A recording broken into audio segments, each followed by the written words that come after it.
Is this like this is the way to go?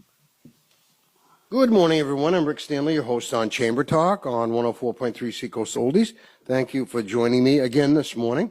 My guest today comes in once a year or so, just about this time, and I want to introduce you again, Matt Nelson. He's the superintendent of the Sanford school system, and we're here to talk about the school budget, aren't we, Matt? Yes. We do it every year. We do. We have to have a budget every year. Yes, we do. It's part of the process that the school budget does need it goes out to voter referendum every June, and it needs approval Right, yeah. in June for us. So I always use this as an opportunity to kind of obviously talk about that process, but also promote the schools and give an update of all the things that are going on. And I appreciate you coming in because a lot of people, you know, we all hope that we pay enough attention to things that are going on in our community, but not always do we follow. Some of us get to follow like the budget meetings that you've had on, and they're televised. I've watched several of them. They're tedious. Some of them. Yes. How you make it through those is amazing, actually. But because it's a lot of work, it's a big budget. Now, for people, before we start the process, so people understand, and it's not new the way it's done, but the school budget is voted separately from the town's budget, correct? Yes. So let's talk about, so people can understand, well, why are we voting on the school budget in June, right? Yeah. So what happens is it's in statute that the school budgets will be voted on every June, and that happens every 3 years. You are asked if you want to continue to be able to have voter referendum. Our voters overwhelmingly have always supported and answered that to a yes, which the city and their budget does not have to go to voter approval. Years ago, the turnout didn't meet their charter expectations. Yes. And so for that, the only budget that will go is the school budget. Yeah. We start our budget process early in the fall, and we go through, I go through the budgets line by line with our administrators and directors. At that time, it then goes to the city council.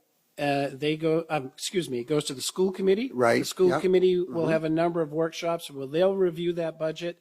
Ultimately, they'll approve a budget that's passed on to the city council. The city council, through the month of March, does reviews of both the city and the school budget. And then the beginning of April, the city council approves that budget.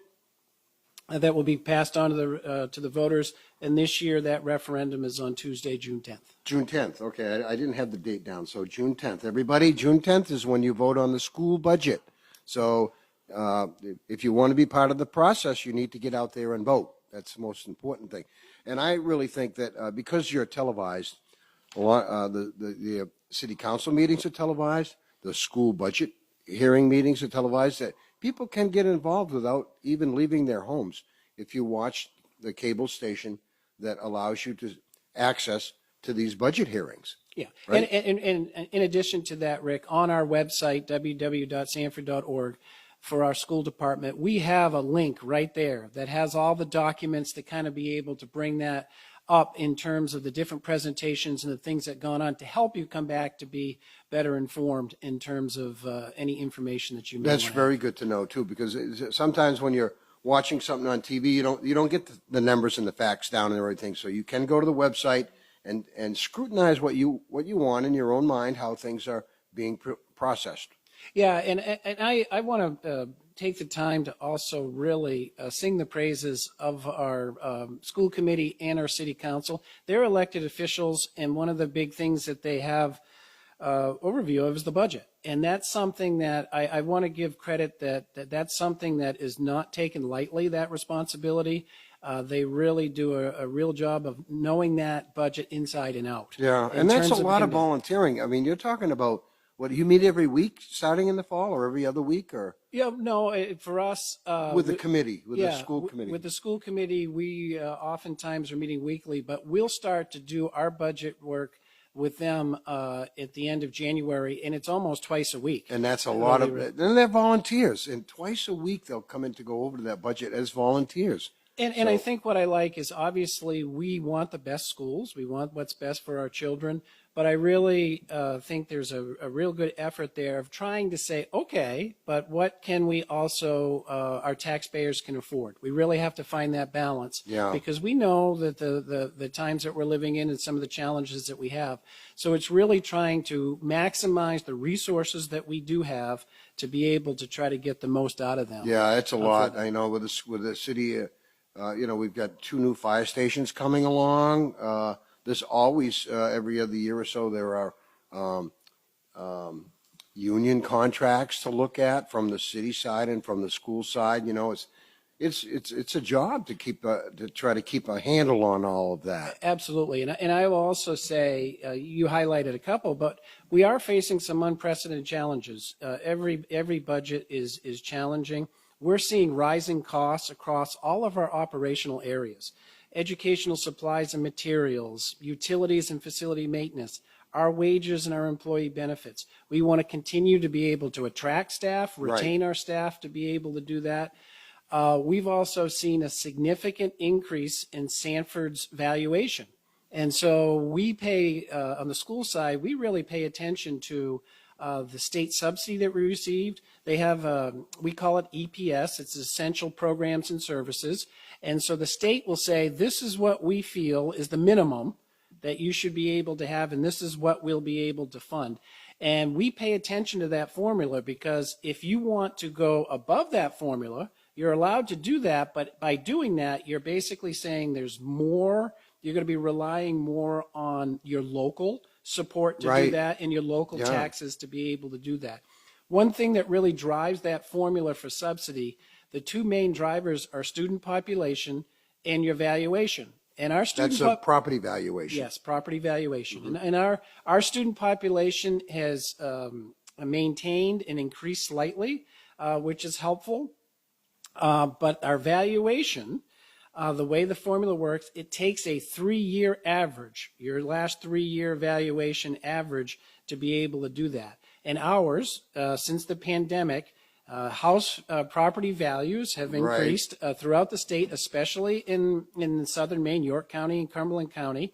And so I know for us, as we look at that valuation piece, that we've had that go up, that we receive $600,000 less subsidy.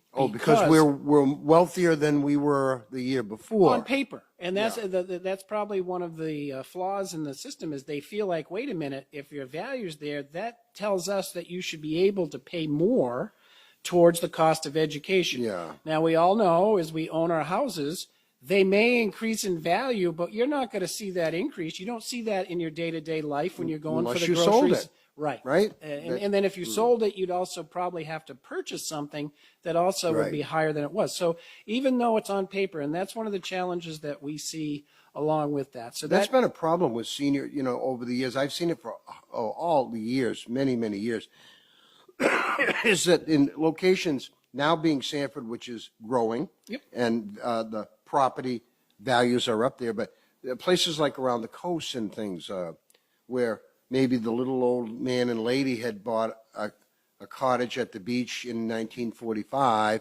and lived there their whole lives, and everybody around them, the properties got sold, and then all these bigger places got built, and then the valuations went up, and it basically taxed them out of their homes because they still had that little cottage on the let's say on the ocean, but because their values went up, they couldn't afford to stay. And so it's not a great way I wouldn't say not a great way to calculate, but in the long run, for some people, it's not a fair way to do it. And one thing I've really in my job that I've really taken on, especially this year, is more advocacy up in Augusta to our elected officials and our legislators, because there's a formula that we use, and that formula really has not really been updated or looked at for a long number of years. And what we're seeing is that there are things that come back that what it was originally built on does not hold true now. Yeah. And so we're trying to make work on that level to be able to say, can we really make looking at that formula to make some adjustments? And so we're laying the foundation for that. I don't expect to see anything in this particular budget, but I am hopeful that the work that we're doing is being able to address, for example, the valuation piece that we talked about. Uh-huh. I talked about the rising costs of all of our operational areas in that valuation. We're also seeing growing student populations, and those include our multilingual learners, economically disadvantaged homeless students, students with disabilities, for example, and those are great opportunities for us, but at the same time, there's some costs that go along with that the formula might not be able to be keeping up with for what we're getting in state subsidy. So that's where sometimes we, as you come back, that's what we have to ask for. Now, are the state subsidies per student? Is that, I mean, when we get our allocation of the state funding formula for education based on our valuation, but is it somehow connected to the student numbers population? Yes. How many students you have? Yep. So there's a formula that they have, and how many students you have running through that formula is going to talk about what you're actually going to get for state subsidy for that. And they divide that out. For example, you're going to have elementary students. You're going to have secondary students. The understanding is at the at the high school level, you're probably going to need a little bit more money to be able to support the needs there. So I know in our office, we very much pay attention to that formula, those student-to-teacher ratios in terms of what we're looking at. We have a budget that the combined city and school budget has a 5.23% increase, and that's adding 84 cents to the mill rate. And so what do you mean? What does that mean? Well, if you have a house, own a house that's valued at $300,000, you would see your taxes next year raised by $253 total. So we realize that any increase in this day and age is going to be, difficult. But at the same time, we're trying to balance what we can to hold on to the resources and the services that we have to be able to provide education for that. On the school side, if you look at our budget, it's up 6.4%. But and I realize that's impactful. But at the same time, Rick, our per pupil expenditure in Sanford, okay, if you boil down what we pay per student, we are the lowest in York County and the lowest in Cumberland County. We're 24 out of 24. And that's something that I'm not terribly proud of on one hand, but on the other hand, I think it shows that we're doing everything we can to be as efficient as we can with the resources that we have to be able to have them go back and be able to be in a spot for us to be able to have the best impact that they can to provide the best education for that. Now, there are some starting to see more building, more commercial, which is great to have. I mean, that's where you don't really tax your school system, but you get taxes for when you have more commercial than residential. And Sanford, Springvale now, it seems to be having some projects that have started, and people can notice them in downtown and that areas. And so those are helpful. So people will know. They don't want people to think that's going to lower your tax rate. It's probably never going to, but those types of things can help stabilize your tax rate. Sure. Only because of inflation and the cost of living and other things that factor in. That it's not just putting up new buildings that if you think your taxes are going to go down. They're just not. It's just a fact. No matter where you are, it's just not going to happen that way. Yeah, I think if you followed our budget process, there's a lot of significant exciting things happening in Sanford and Springvale. Hey, we all want the same level of service, but we want to not have to pay any more for it. Yeah, that's what I want, Matt. Sure, just so you know. I'm right. We're all in line. I'm right there with it, but I also know that that's unrealistic, and so we're trying to be what we can do to find that balancing point for us to be able to do that. And you work hard at that. I want to say I watch you on TV, and I talk to you. You're a member of the Chamber Board of Directors, so you give updates during the year when we ask for them about what's going on. So you're very transparent with everything. One thing, and thank you, Rick, because that's a point of pride for us, because one of the things we've done in these voter referendums, if you looked at the last 5 or 6, they've passed with over 70% approval with that. And that to me, I know how supportive of education that the Sanford Springvale community is, but I know at the same time, they just don't give that support away blindly. Right. We have a trust that we've earned the trust of our community, and that's something I take great pride in, for us to be able to come back and always be as transparent as we can. Last year's budget had a mill rate increase of about $1. Now, that was actually lowered because after the budget was approved, there was some increased valuation that did come on the books that was able to come back to lower that. So when I talk about those percentages that I just mentioned, that's as of the middle of May. Between now and the end of June, there may be some more new valuation that comes on. Right, yeah. With that will also continue to be able to lower those numbers. Well, the 84 cents is less than last year's right now, so anything else would be a really big benefit to reduce if possible. Absolutely. Is what you're saying. That's good. Yep. I just want to mention, I don't get into a lot of the other schools anymore, but I do get to the high school. Yep. We are part of the Academy Business Program, the Chamber is, and we just picked our scholarship winners, and I won't announce them to you. I will after. Yeah. But not. But Sue Lamoureux has to do her due diligence with the students that have won.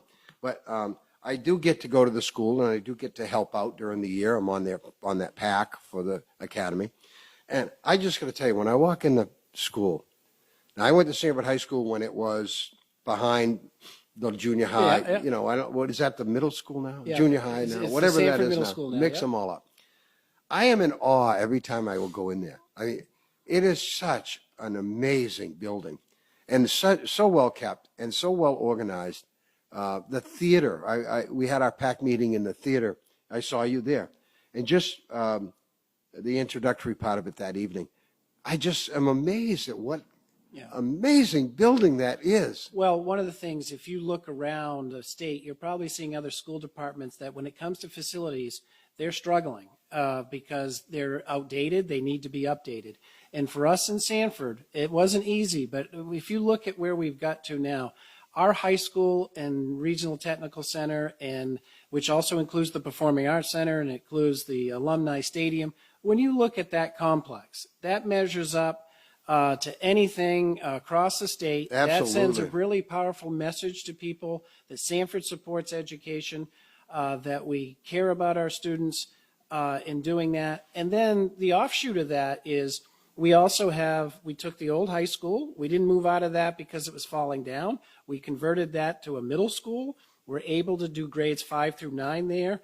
We had some wonderful neighborhood elementary schools, Right. but they really weren't efficient. Yeah. So we've gone and being able to consolidate those down to 3 throughout the city in the different parts. They're very equitable now. You're now talking about pre-K. This budget is pre-K all the way up through the high school, the Technical Center, Performing Arts Center, and also adult education. Right. You don't want to forget about adult education. And so as you look at that, I'm really proud of, as you see coming into that facility, we have a lot of things that we have people in Sanford that are proud of that, but we have a lot of people throughout the state who are visiting us that are coming to those shows at the Performing Arts Center. They're coming to those athletic events, and they're looking around and they're saying, wow, how impressive. I didn't be able to expect this. It's an economic development tool. You know, when you have a community has the pride in their school systems as well as other things, is that when people are looking to locate, or you know, to Maine or the Sanford or York County or whatever, and they ask for information on education or on safety, fire protection, and police protection, and somebody, more than likely a realtor, let's just say, not always, but more than likely, will give them a tour of the community. They should, if they were trying to convince them, and to drive by the school facilities. I mean, they have to be impressed. They have to be impressed because I'm still impressed, and it's been, how long it's been? 4 years? 5 years? 2018. So every time I go there, I'm impressed. And you can even go to the restaurant I mean, I've been Yes. to the restaurant. It's an awesome culinary arts program. Right. So, yeah, Well, and you know, the Chamber's been a big partner for us in the Academy of Business program, and you mentioned PACs, Program Advisory Committees. And so those are something that, you know, SRTC, that's something that is a great resource for Sanford, but we also have 7 other sending schools that send students into that. Obviously, for Sanford, we have the largest population that's involved in SRTC. We've done a good job of now, between what the state funds and what it doesn't, we've now spread that out amongst our sending schools. That used to be something that Sanford took on, but now we've put that out into a per pupil basis, which I think has really helped in terms of helping that. For us to be able to look at that. And we're also expanding SRTC. We're adding 2 more new programs next year. We're adding a sports medicine program. Oh, nice. And Yeah. we're also Wow. adding a pastry program, baking and pastry program. Oh, good. I'll come down to see that. Yeah, exactly. I'll be right there in line with you, because as you look at it, we're able to add those because we already have our athletic training facility, which is connected to our athletic department. We'll be able to use that during the school day for us to be able to have that sports medicine program, which is popular. And the baking and pastry already fits into, when we constructed the building back in 2018, we have a large part in the culinary program, which can also be able to come back and accommodate that. So we're able to add those programs. We're going to have another over 60 kids involved in those programs, which I think is what a great thing for The Sanford skills and the available for them at the high school level, which I'm not saying they didn't exist when I was in high school, but certainly were limited. You have let me see what else. You have a fire service. Why don't you go through some of the programs? Well, one of the things we had that I wanted we did SRTC programs last week. They had a mass casualty event, okay, Oh, which wow. was Yeah. which was something that we put together for our students. And so you had all our different programs involved in that. You had emergency medical services, you had the fire program, you had the law enforcement program, and so on. And so what had happened, we even had them come and land a chopper. Really? They land a chopper that they would usually to life flight someone Wow. to Maine Med to come back and do it. What a real experience for our kids to Right. be able to come back in and to be able to do that type of event on the facility that we have. That's a great with it. example. Yeah. Yeah, that is a great example. Well, I don't want to take away from the budget process because we have a few minutes. So anything we should touch on there? You're up only 84 cents, which you said on a $300,000 home would be about $253. So, and that could go down. What else should we talk about today?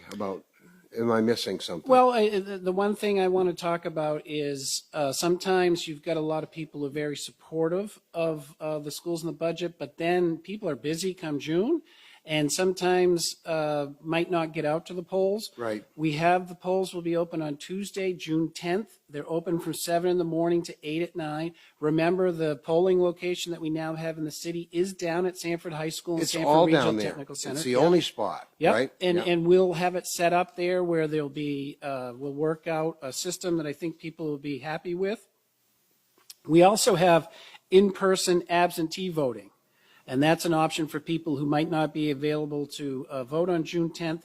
That's going to be available right up till June 5th, and that's going to be Monday through Thursday, right at City Hall in the city clerk's office. So if I want to vote and I don't want to go on the 10th, which is me, during any votes, I do an absentee, and so doesn't my family. It's easier for us, and we got time to take the ballot home and look it over rather than be in the booth and maybe be pressured to have to finish it up. We always do that. So anybody that wants to vote, let's say absentee, you can pick up your ballot. You can take it with you.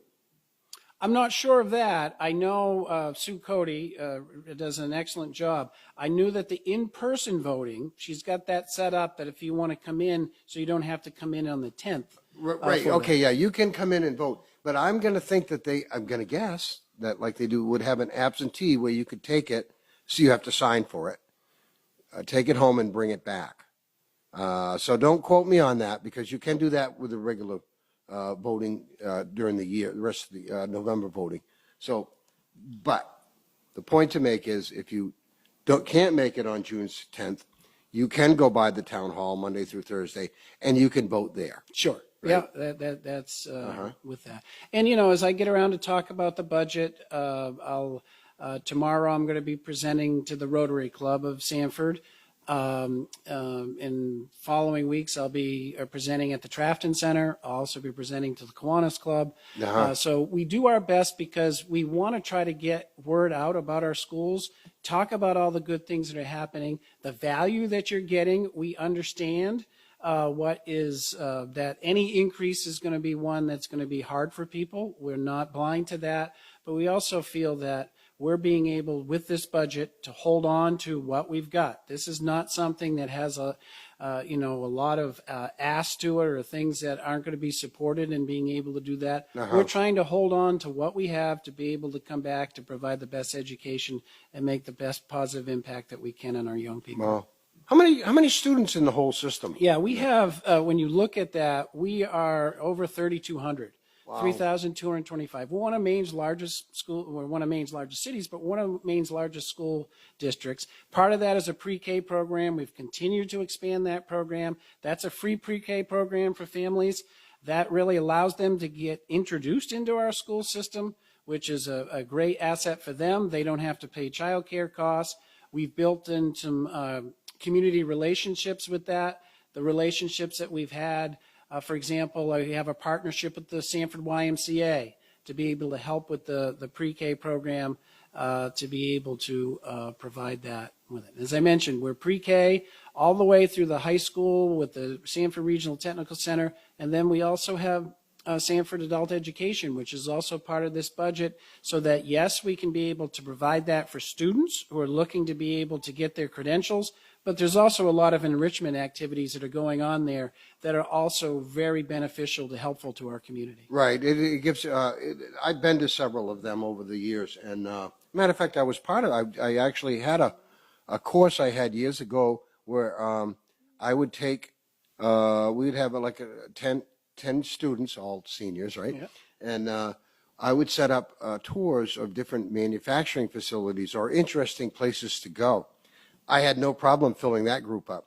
It was on Friday mornings, and I would take them to, let's say, back then it was Cyro Industries, or I'd take them to Rub, or I would take them to Flemish Master Weavers, and then I would have it set up where wherever we were going to go, the business was kind of expected to have coffee and donuts for them and stuff. You know, they loved it. They matter of fact, the end of the year, we did probably 10 one year. They all signed up for the next year so they could get a slot in. So I did it for 2 years, and I basically ran out of manufacturing to go to. Okay. And some other things came up, but I enjoyed it. So if anybody that might have a talent, they might want to talk with Jane Perkins. At Sanford Community and about maybe teaching something at Adult Ed. Absolutely. Right? Okay, I brought that up. Taking the resources for that. So with that said, Matt, I'm going to have to say we got to close this out, but I want to appreciate your time, all your time that you put in throughout the year to create a budget. It's not easy to do. I can see, I watch you guys. It's just not easy. It's a lot of moving parts. But you seem to pull it together, and you've done it again this year. So with that said, my guest today has been Matt Nelson. He's the superintendent of the Sanford School System. I'm Rick Stanley, your host of Chamber Talk. Hope you enjoyed my show this week, and hope you join me again next week.